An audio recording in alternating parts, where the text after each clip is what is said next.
particular verse in Bhagavad Gita where Krishna addresses this. Let's go. Yad karoshi yadasnasi yad jahosi dadasi yad tapasyasi konteya tat kurashra mad arpanam. Mad arpanam.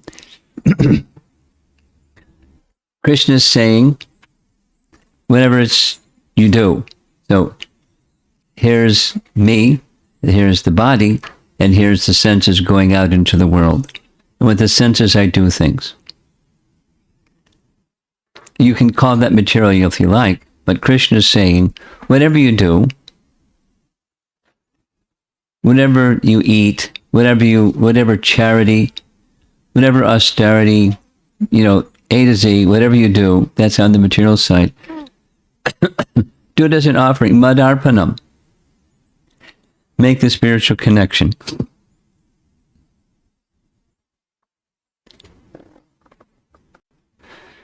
Therefore, it's not about balancing, it's about everything has a spiritual, everything that when you decide to do something, the decision should be something that you can extend to Krishna. Let's take something that may or may not be sensitive, I don't know, with this group. But everybody eats Ashnasi. So whatever you eat, make it something that you can offer to Krishna. And if there's something you can't offer to Krishna, you don't eat it. Very simple. Then eating isn't material. I'll say it again. Then eating isn't material. What is it? It's spiritual. Huh? Because you're doing something that maintains the body, so that's material, right? No. Everything has a source. This is 101, spiritual understanding. Krishna is the source of everything. He says it several times in several different ways in Bhagavad Gita. Krishna is the source of everything. He says it backwards and forwards. He says, Aham sarvasya prabhavo matak sarvam pravartate. I'm the source of everything. Everything comes from me. Forwards and backwards. Is there something, so say it negatively. Is there something that exists outside of Krishna? No. And therefore everything has its connection with Krishna, right? So those things that you choose, we have free will. We can choose to not do certain things, and we can choose to do certain things. The thing that you choose to do, make them as an offering on madarpanam, like eating.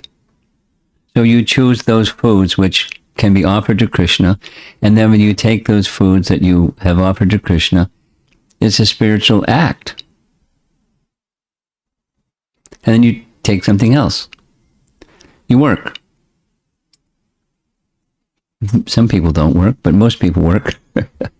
And that work is something you do. So what do? It's the same. Yad karoshi yad is not. So whatever activities you perform, there's another really celebrated verse of Bhagavad Gita. You're entitled to perform your prescribed duties. You're not entitled to the fruits of your work. Karman eva dikaraste ma paleshu kadachana.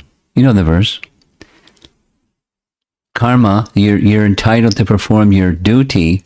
You're not entitled to the phala. Where's the phala go? Phala goes to Krishna.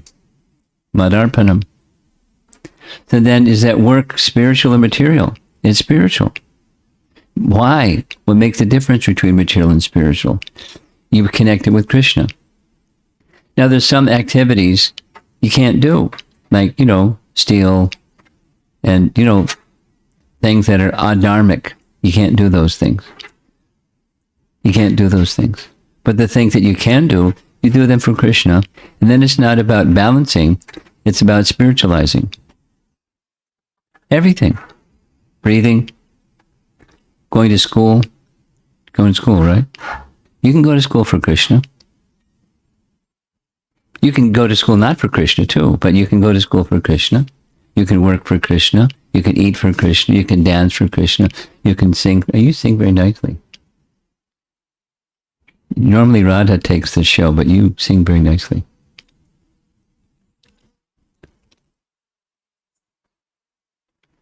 She defers to enthusiastic Radha who likes to sing. But nice.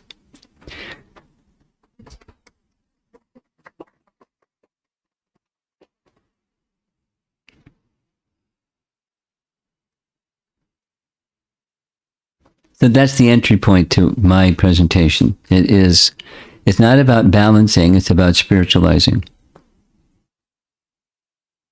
And then when you're spiritualizing, you're deciding what you're going to do. There's theistic, there's what to be done and what's not to be done. Here's another nice phrase. Anukulyasya sankalpa pratikulyasya varjanam. Or we'll go back. What's Krishna's final instruction in Bhagavad Gita? Everybody knows this one. Sarva dharmam prityaja mamekam sharanam praja aham tvam sarva papebhyo moksha yeshami masujaha. This is elementary Bhagavad Gita understanding. Have you heard that verse before? Sarva dharmam. Sarva means all. Dharma means occupational duties that are prescribed in the scriptures. Sarva dharmam parityaja means leave it to the side. Prityaja, tyajate. Abandon all varieties of those kinds of activities and subordinate them to one. It doesn't mean you stop doing dharma. It means you subordinate them to a higher principle. What's that higher principle? Mam ekam. Ma means me. Eka means one. Mam ekam. Sharanam. Sharanam? No idea, right? You don't have an idea? Sharanam. Sharanam means surrender. Mam, surrender unto Krishna. Mam ekam sharanam. Very simple. All the things that you do, they're subordinate to one thing. One thing is the emperor, and the others are the subordinates to the emperor. And the emperor is Mamekam Sharanam, surrender to Krishna. So what does surrender to Krishna mean? That's where this other verse I was speaking. You accept things that are favorable, and you reject things that are not favorable to pleasing Krishna. There's the first two limbs of surrender. I'll say it again. You accept things that are favorable, and you neglect things that are not favorable.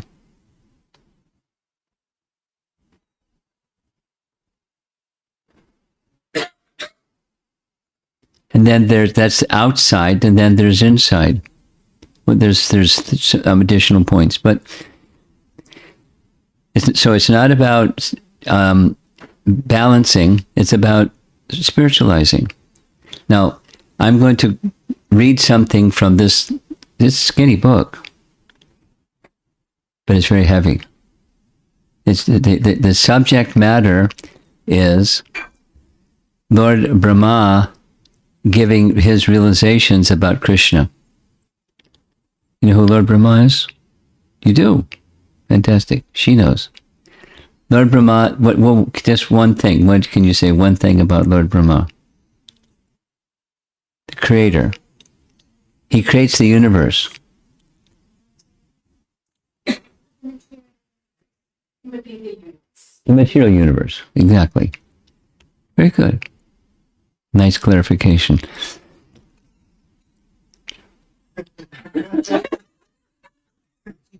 You didn't see it because you're looking that way, but there's this smoke that comes out.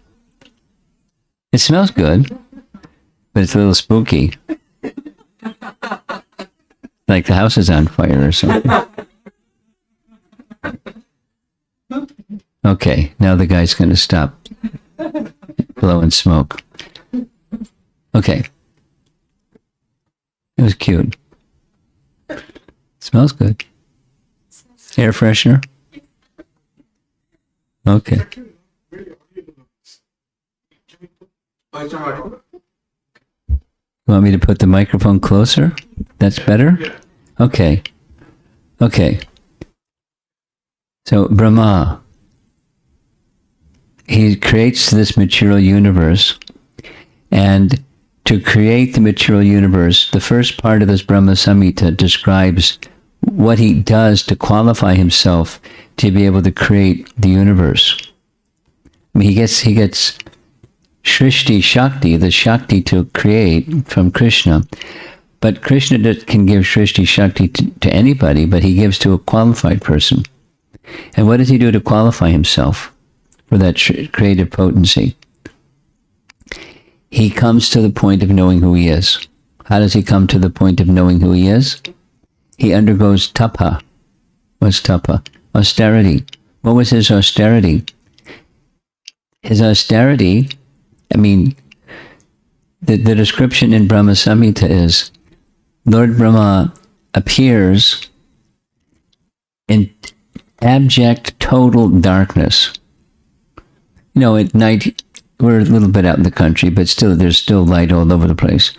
But when Brahma was first appeared on the top of a lotus flower that grew from the navel of Garbhodakshay Vishnu, it was darkness in all direction. There wasn't a sun, there wasn't a moon, there wasn't electricity. It was darkness in all direction. Spooky. But he was very intelligent. His first question is, who am I? And where did I come from? First thing. That's not usually what we do when the first thing we wake up in the morning is ask, who am I? And where did I come from, ultimately? So he heard some splashing sound. So he's very intelligent. That means there's some water somewhere.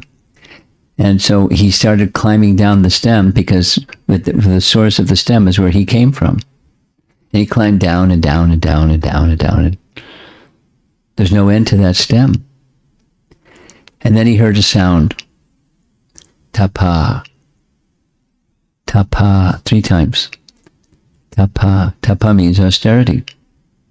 So he's meant to do austerity. He's not going to realize who he is and where he came from without a little tapa. So he went back up the stem, sat on the lotus flower, and then he heard a sound, another sound. The sound that he heard was a mantra. And he knew what to do. He chanted the mantra. It's a particular, it's not the popular Brahma Gayatri mantra found in Rig Veda. It's another mantra. And he began chanting the mantra on top of his lotus flower in complete darkness, all day and all night. In fact, it wasn't even day and night. It was just all the time because it was just darkness for a long time. And then, this is described in this book, then he heard another sound.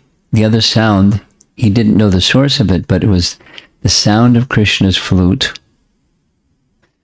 And the sound of Krishna's flute, as it entered his ear, came out his mouth in the form of another Gayatri mantra. So he now has 2 Gayatri mantras. They're identified in this Brahma Samhita. And he chanted and chanted. And in course of time, he became purified through chanting of his mantra. And then, purified, he began speaking wonderful prayers that just, according to the language of the commentator, he became well acquainted with the ocean of truth. It's a nice way to say it. He became well acquainted with the ocean of truth because his heart was pure. He had this, reciprocation relationship with Krishna, and Krishna illumined his heart from within. The Bhagavatam says it this way: Tene Brahma Hridaya Adikavaye.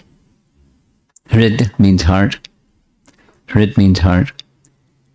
So Krishna empowered or enlightened, illumined his heart with transcendental knowledge.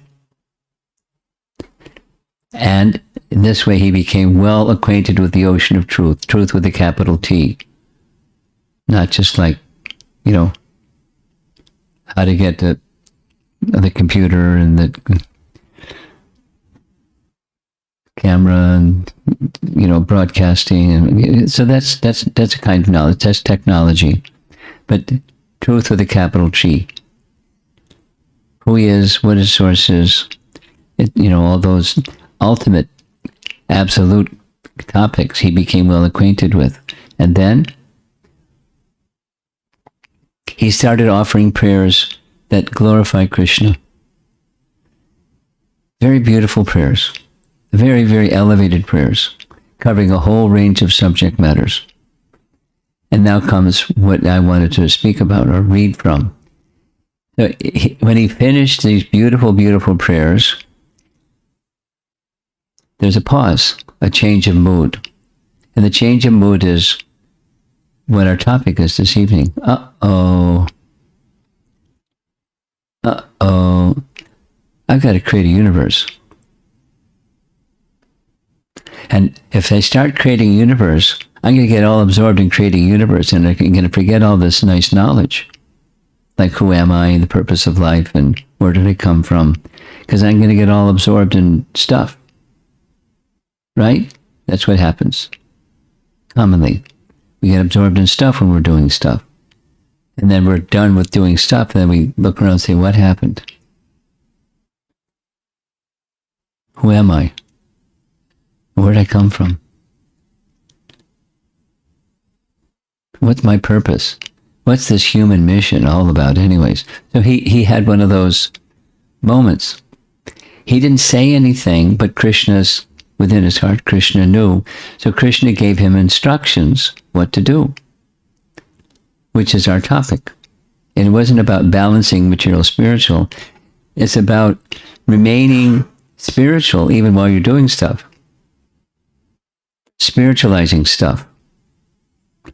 And what's the scriptural or philosophical basis for spiritualizing stuff is Krishna is a source of stuff.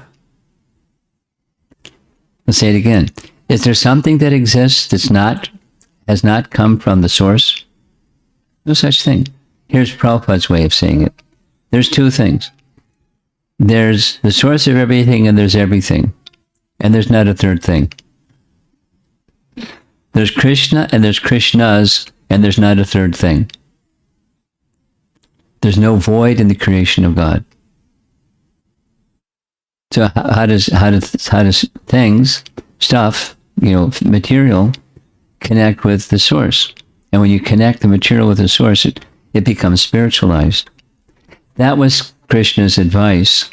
So now I'm going to read just the final 5 verses. I'm just going to read 2 of them. And here's one of those 2 I'm going to read.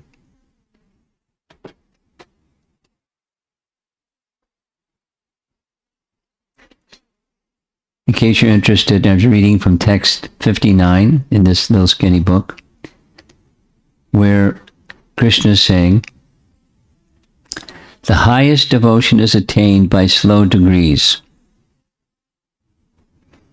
by the method of constant endeavor for self-realization, with the help of scriptural evidence, theistic conduct, and perseverance in practice. I had a nice discussion with one devotee recently, and this is meant for this nice devotee that I had a conversation with recently. I'll read it again. The highest devotion is attained by slow degrees, by the method of constant endeavor for self-realization, the inquisitiveness. I want to know who I am. I mean, I want to do stuff, but I want to know who I am while I'm doing stuff. I don't want to just do stuff and be good at stuff. I want to know who I am. And, where do I fit into this place, this place where I'm living now? What's the purpose of this place? And what's the purpose of my life? And who am I? And so constant endeavor for inquisitiveness in this direction of life, with the help of scriptural evidence, theistic conduct, and perseverance in practice. Okay, great, but I've got to build the universe.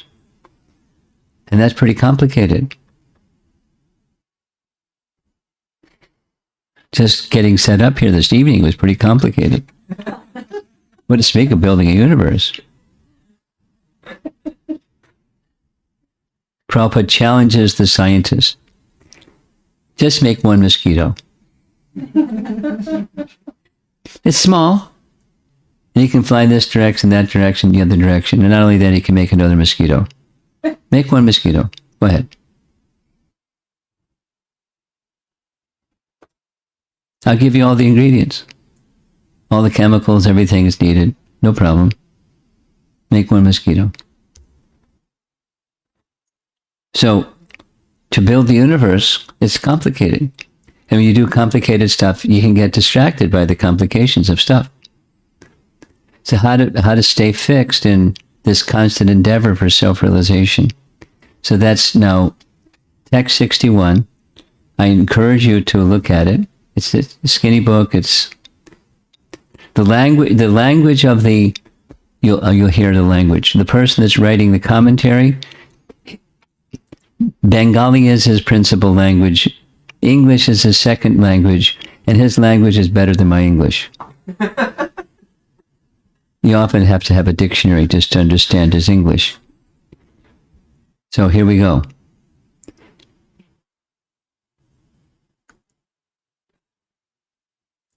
Here's a Sanskrit. Yadarshi yadarshi shraddha siddhir bhavati tadarshi. What does that mean? According to shraddha, shraddha means faith. Yadarshi yadarshi shraddha siddhir bhavati. Siddhir. Siddhi means perfection. It's translated here by as realization, bhavati. Realization manifests. According to faith. You have to have faith that's pure and directed to the Supreme Pure, and you're in good shape. So here's the translation. Abandoning all meritorious performances, sarva dharmam, serve me with faith. The realization will correspond to the nature of one's faith. The people of this world act ceaselessly in pursuance of some ideal.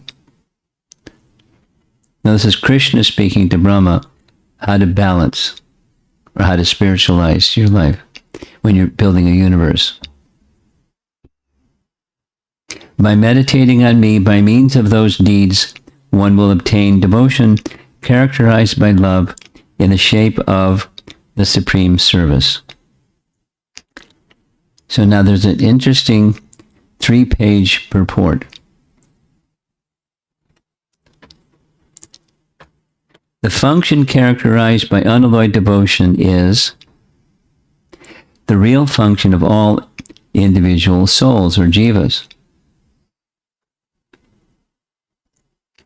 All other varieties of function are activities of the external cases, like material. You don't connect things to Krishna as material, connect things to Krishna as spiritual. And that's the function of the jiva, is to connect things with Krishna and live a spiritual life.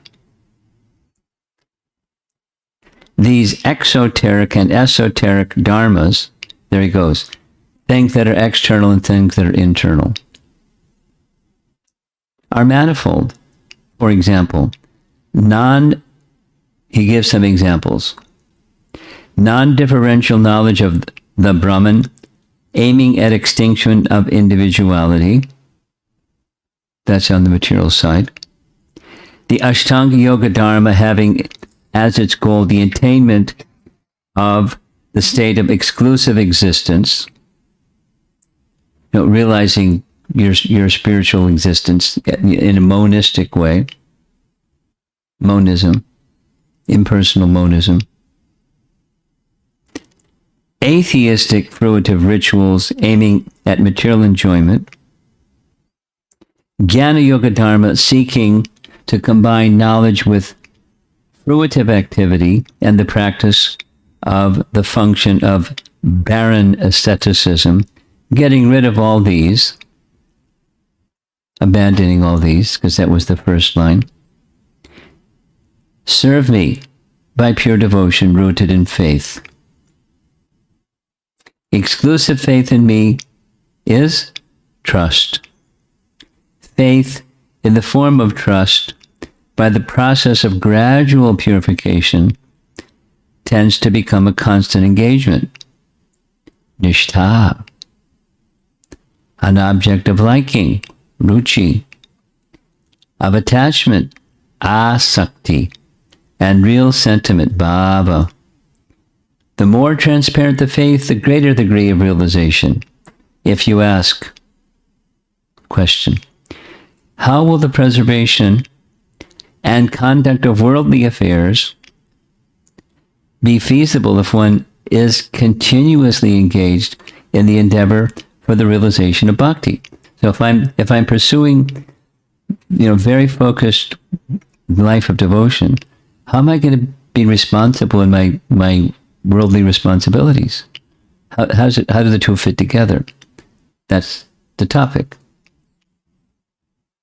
What also will be the nature of the endeavor for the realization of bhakti when the body will perish, consequent on the cessation of the function of the body and of society? Like what happens to the soul after the body finishes, and what's that like? What's the consciousness? What accrues to me by living such a life?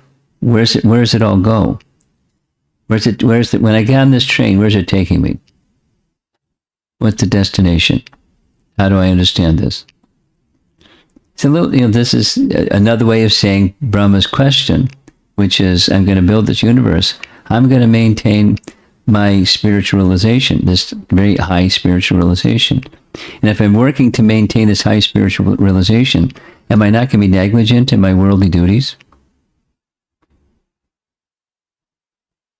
And then, what's at the other end of this journey? Where am I going to be? What's it like there? That's one paragraph.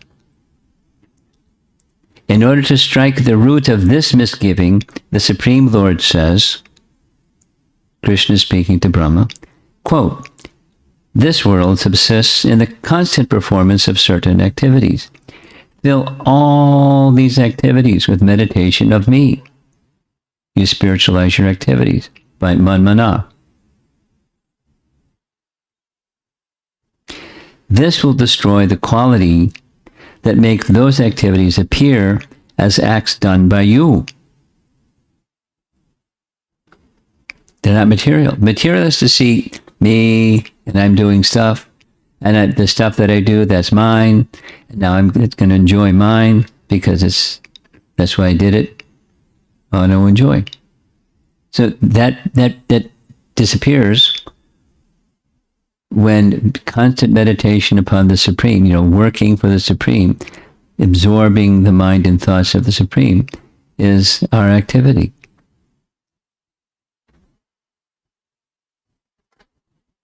They will then be of the nature of my service or bhakti.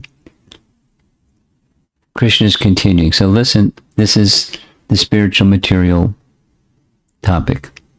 Mankind live by the three activities of body, mind, and society. So these are body things, material things. Eating, sitting, walking, resting, sleeping, cleansing the body, covering the body, etc. are the various bodily activities. Okay, now comes the subtle ones, the mental. Thinking, recollecting, retaining an impression, becoming aware of an entity, feeling pleasure and pain, etc. are the mental feats. Then social. Marrying, practicing reciprocal relationship between the king and subject, practicing brotherhood, attending at sacrificial meetings, offering oblations, digging wells, tanks, etc. for the benefit of the people, maintaining one's relations, practicing hospitality, observing proper civic conduct, showing due respect to others, are the various social activities. So we live doing these three things: body, mind, and social, interpersonal. Which, depending on the consciousness behind those activities. When these acts are performed for one's selfish enjoyment, they are called karma, kanda. When the desire for attaining freedom from activity by knowledge underlies these actions, they are termed Jnana Yoga, or Karma Yoga. Karma evedikaraste ma paleshu kadachina, Karma Yoga. That's Karma Yoga. And when these activities are managed to be performed in this way that is conducive to our endeavor for attaining a bhakti, they're called Jnana Bhakti Yoga. And I think it should be, anyway, Jnana Bhakti Yoga. The subsidiary devotional practices. The editing, I think, should be Gona Bhakti Yoga. But in any case, here we go. But only those activities that are characterized by the principle of pure worship are called bhakti proper. My meditation is practiced in every act when bhakti proper is practiced in due time while performing the subsidiary devotional activities in one's intercourse with the ungodly people of this world. In such position, a jiva does not become apathetic to Godhead even by performing those worldly activities. This constitutes the practice of looking inwards, i.e., or in other words, turning towards one's real self, such as Ishopanishad. Ishopanishad Mantra 1 is printed here. Isavashamidam sarvam yatkincha jagatyam jagat tena chaktena bunjita magritaha krishasvidhanam. The commentator says, in regards to this, tena isha chaktena visrishtena. The real significance being that if whatever is accepted be received as favor vouchsafed by the Supreme Lord, the worldly activity will cease to be such and will turn into service to Godhead, bhakti. So, Isavasya says, Kurvan evaha karmani, karma lipyate nare. That's Ishopanishad again.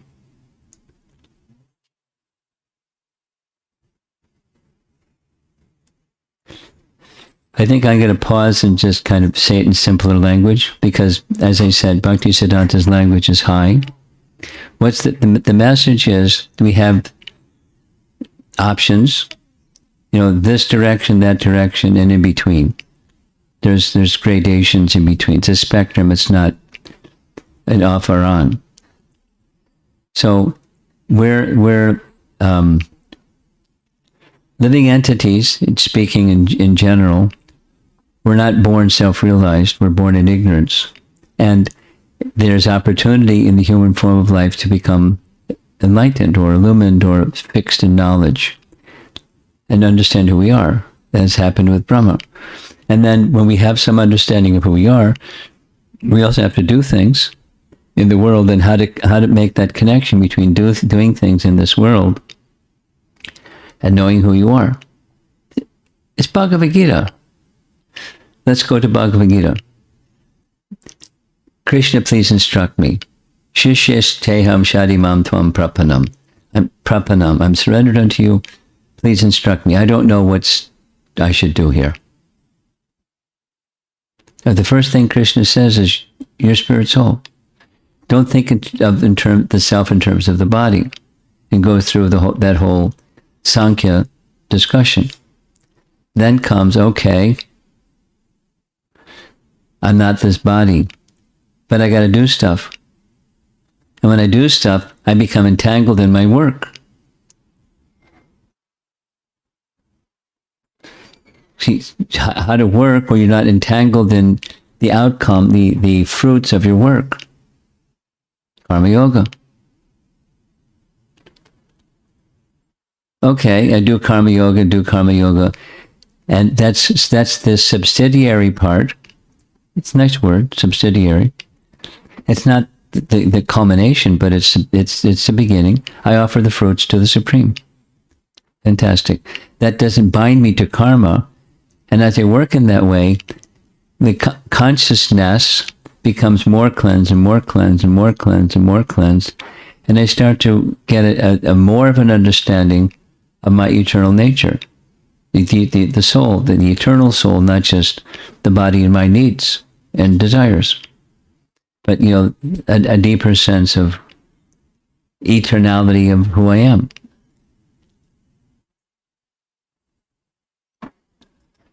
She's a super mom. She wants to take care of her daughter like.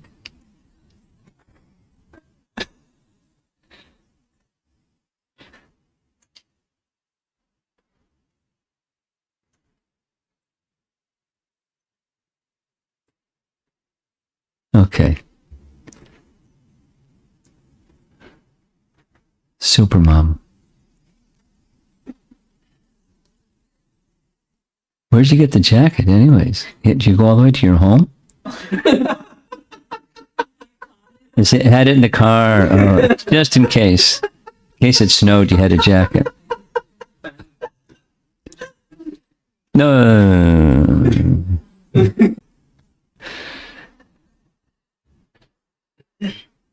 Okay.